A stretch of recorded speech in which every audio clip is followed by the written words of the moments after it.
Hi friends, எல்லாருக்கும் வணக்கம். நான் உங்கள் Vignesh. TNPSC group 2A mains result publish பண்ணிட்டாங்க. குரூப் 2 ரிலீஸ் பண்ணல, 2A மட்டும்தான்.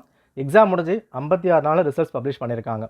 ரிசல்ட்ஸ் பார்க்காதவங்க register number, date of birth and captcha code enter பண்ணுங்கள். ரிசல்ட்ஸ் இங்கே பப்ளிஷ் ஆகும். கிளியர் பண்ணவங்களுக்கு வாழ்த்துக்கள். கிளியர் ஆகாதவங்களுக்கு என்ன பண்ணலாம் அதை நம்ம வந்து பார்ப்போம். அதுக்கு முன்னாடி கிளியர் ஆச்சா கிளியர் ஆகலை, இதுவே டவுட்டாக இருக்குது அப்படின்னு தோணும். ஏன்னா ஒரு டாப் ரேங்க் வந்திருக்குன்னா ஓகே ஃபைன், நம்ம வந்து கிளியர் பண்ணிட்டு முடிவு பண்ணிடலாம். ரொம்ப கீழே ரேங்க் போயிருக்கு, மார்க் கம்மியாக இருக்குது, கிளியர் ஆகலை, அதே வந்து முடிவு பண்ணிடலாம். பட் நடுவில் ஏதோ ஒரு மார்க் வந்து பின்னாக வந்திருக்கு, இது கிளியர் ஆச்சா கிளியர் ஆகலையா, சேஃப் ஜோன் என்னவாக இருக்கும், டவுட் பெருசாக மைண்டில் வந்து ஓடிக்கிட்டு இருக்கும். இது கண்டபடி சொல்லிட முடியாது. ஒரு ப்ராப்பராக அனலைஸ் பண்ணி என்ன கேஸ்ட் கேட்டகரி, எவ்வளோ வேகன்சி கொடுக்கப்பட்டிருக்கு, என்ன மார்க், எவ்வளோ பேர் வாங்கியிருக்காங்க, எல்லாம் பேஸ் பண்ணி தான் ஒரு வீடியோ நம்ம வந்து போஸ்ட் பண்ண முடியும். ஸோ எவ்வளோ பேர் என்னென்ன மார்க்கில் நீங்கள் வந்து வாங்கியிருக்கீங்க, எவ்வளோ வந்து கிரிமினல் கேட்டகரி, அதெல்லாமே கமெண்ட் பண்ணுங்கள். அதெல்லாம் பேஸ் பண்ணி ஒரு ப்ராப்பர் வீடியோ நம்ம வந்து போஸ்ட் பண்ணலாம். நீங்களே ஒரு முடிவுக்கு வந்து வந்துட வேண்டாம். அண்ட் சேம் டைம் இது எல்லாருக்குமே ப்ராப்பராக தெரியாது. ஸோ வெயிட் பண்ணி நம்ம வந்து பார்த்தாகணும். ஓகேவா? அண்ட் டாப் லெவலில் வாங்கினா முடிவே பண்ணிடலாம். ஃபார் எக்ஸாம்பிள் இப்போ நம்மளும் வந்து போஸ்ட் பண்ணியிருந்தோம். இப்போ கர்னல் ரேங்க்கில் 9 வந்து வாங்கியிருப்பாங்க, ஒரு டாப் லெவலில் 100க்குள்ளே வந்திருப்பாங்க, ஈஸியாக நம்ம முடிவு பண்ணலாம், கிளியர் பண்ணுறாங்க அப்படின்ற மாதிரி.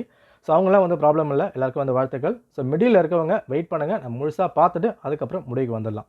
Right, okay. பட் எனக்கு ரொம்ப கீழே வந்து போயிடுச்சு, மார்க் கம்மியாகிடுச்சு, ரேங்க் ரொம்ப தள்ளி போயிருக்கு, ஒரு முடிவு வந்துடலாம், கிளியர் ஆகலை அப்படின்ற மாதிரி. என்ன ப்ரோ பண்ணலாம்? இந்த இடத்துல நம்ம வந்து அடி வாங்கிட்டோம். இங்கே வந்து ஒரு வீடியோக்காக சரி ஓகே பார்த்துக்கலாம், நெக்ஸ்ட் வந்து படிங்க, தூக்கிடலாம், தட்டிடலாம், சொல்லிடலாம். பட் அவ்வளோ ஈஸி கிடையாது. எஸ், அந்த வலி ரொம்ப அதிகமாக தான் வந்திருக்கும். ஏன்னா ப்ரிலிம்ஸ் முடிச்சிருக்கோம், அதே கஷ்டப்பட்டு படித்தோம். அதுக்கப்புறம் ஒரு 2 மாதம் மெயின்ஸ் படித்தோம், எக்ஸாம்ஸ் எழுதிருக்கணும் போது கிளியர் ஆகலாம், நிச்சயமாக கஷ்டமாக தான் வந்திருக்கும். பட் இந்த வலியை நீங்கள் அக்செப்ட் பண்ணி தான் ஆகணும். ஏன்னா அதான் வந்து உண்மை.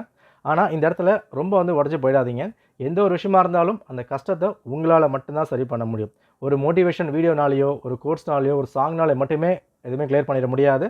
உங்களால் மட்டும்தான் சரி பண்ண முடியும். நல்லா புரிஞ்சுக்கோங்க. நாம் மெயின்ஸ் வரைக்கும் வந்திருக்கனாலே சும்மா கிடையாது. சும்மா ஒரு டைம் பாஸ் படித்தவங்களாம் ப்ரிலிம்ஸை கிராக் பண்ணி மெயின்ஸுக்கு வந்து வர முடியாது. நல்லா படிக்க போய் தான் ப்ரிலிம்ஸ் கிராக் பண்ணியிருக்கீங்க, மெயின்ஸ் வந்திருக்கீங்கன்னா நல்லா தான் படிச்சிருக்கீங்க. பட் ஏதோ ஒரு இடத்துல நாம் பண்ண தப்பால் ஒரு ஸ்டெப் மேலே எடுத்து வைக்க முடியல. எக்ஸாம் ஹாலில் தப்பு பண்ணியிருக்கலாம், இல்லை ஒரு கொஸ்டின் தப்பாக வந்து போட்டிருக்கலாம், அந்த ஒரு அடி மேலே எடுத்து வைக்க முடியல. பட் அடுத்து வரப்போகிற குரூப் 1, குரூப் 2, குரூப் 4 எல்லாமே வந்து வருது. என்ன தப்பு வந்து பண்ணியிருக்கோம், எங்கே தப்பு வந்து பண்ணோம், ப்ரோ டிஎன்பிசியை வந்து பின்னாக விட்டுடலாம், ரொம்ப கடுப்பாக இருக்குது, அந்த மாதிரி மட்டும் யோசிக்காதீங்க.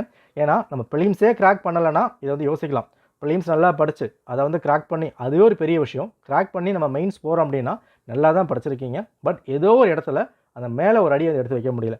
அதை இந்த டைம் நம்ம சரி பண்ணி ஆகணும். ஸோ உங்களோட வலியோ, வேதனையோ, கஷ்டமோ எல்லாமே உங்களோட படிப்புக்கு தீனியாக வந்து போடுங்க. அங்கேயே ஸ்டாப் ஆகிட வேண்டாம். எஸ், இது கஷ்டம் தான், நான் இல்லைன்னு சொல்லவே இல்லை. அது சரி பண்ணுறதுக்கு திரும்ப நான் சொல்கிறேன், உங்களால் மட்டும்தான் முடியும். உங்களை சுற்றி எதெல்லாம் நல்லதாக இருக்கோ அதை மட்டும் எடுத்துக்கோங்க. நெகட்டிவாக உள்ளே கொண்டு போகாதீங்க. இந்த வலியை யாராலுமே வந்து சரி பண்ணிடலாம் முடியாது. பட் நீங்கள் நினச்சா அதை அப்படியே ஒரு மெடிசனாக மாற்றி அடுத்து வரப்போகிற எக்ஸாம், இப்போ டிஎன்பிசி குரூப் 2A இன்னும் ஒரு 100 நாள் கிட்டே வந்திருக்கு. செப்டம்பர் எக்ஸாம் வந்து வரப்போகுது. எல்லாம் தான் படிச்சிருக்கீங்க, எல்லாமே முடிச்சாச்சு. இப்போ 100 நாள் தான் வந்திருக்கு. இந்த 100 நாளுக்கு என்ன வந்து மெருகேற்றணும், எப்படி ரிவைஸ் பண்ணணும், எப்படி வந்து கொண்டு போகணும், அதை ப்ராப்பராக அனலைஸ் பண்ணி எல்லாமே உங்களுக்கு தெரியும். நீங்கள் யாருமே ஃப்ரெஷர் கிடையாது, புதுசாக படிக்க போகிறதில்ல. ப்ரிலிம்ஸை கிராக் பண்ணி தான் மெயின்ஸ் போயிருக்கீங்கன்னா எல்லாமே உங்களுக்கு தெரியும் இல்லையா? படித்த ஒரு விஷயத்தை திரும்ப அதை ப்ராப்பராக படித்து ஒரு சிலபஸ் எடுத்து கரெக்டாக எக்ஸாம்ஸ் கொண்டு போனால் நிச்சயமாக வந்து கிராக் பண்ண முடியும். அதை மட்டும் வந்து யோசிங்க. ரொம்ப டீப்பாக உள்ளே போயிட்டு மனசெல்லாம் உடஞ்சி போயிட வேண்டாம். நான் ஒத்துக்கிறேன், இது கஷ்டம்தான், வலி தான், ஆனால் அதை நம்ம ஒத்துக்கிட்டு தான் ஆகணும். எந்த ஒரு விஷயமா இருந்தாலும் ஹேவ் டு அக்செப்ட். எல்லாத்துக்குமே ஒரு காரணம் வந்து இருக்கும். அந்த காரணம் நீங்கள் அடுத்த வர எக்ஸாமில் கிராக் பண்ணுறதுக்காக இப்போ கிளியர் பண்ணாமல் இருக்கலாம். அதை மட்டும் மைண்டில் வச்சுக்கோங்க. இந்த ஒரு எக்ஸாம் ஒரு குரூப்புக்கு வந்து கிடச்சிருக்கு, அடுத்த வர எக்ஸாம் உங்களுக்கு வந்து கிடைக்கலாம். ஏன் தப்பாச்சு? நம்ம ஒரு ஸ்டெப் எடுத்து வச்சிட்டோம் ப்ரிலிம்ஸை, மெயின்ஸ் இன்னும் போக முடியல, அடுத்த எக்ஸாமில் அதை வந்து கிராக் பண்ணலாம். அதை மட்டும் சிம்பிளாக வச்சுக்கோங்க. கஷ்டம், வலி, வேதனை எல்லாருக்குமே இருக்க தான் செய்யும். அது சரி பண்ண முடியுமானா உங்களால் மட்டும்தான் பண்ண முடியும்.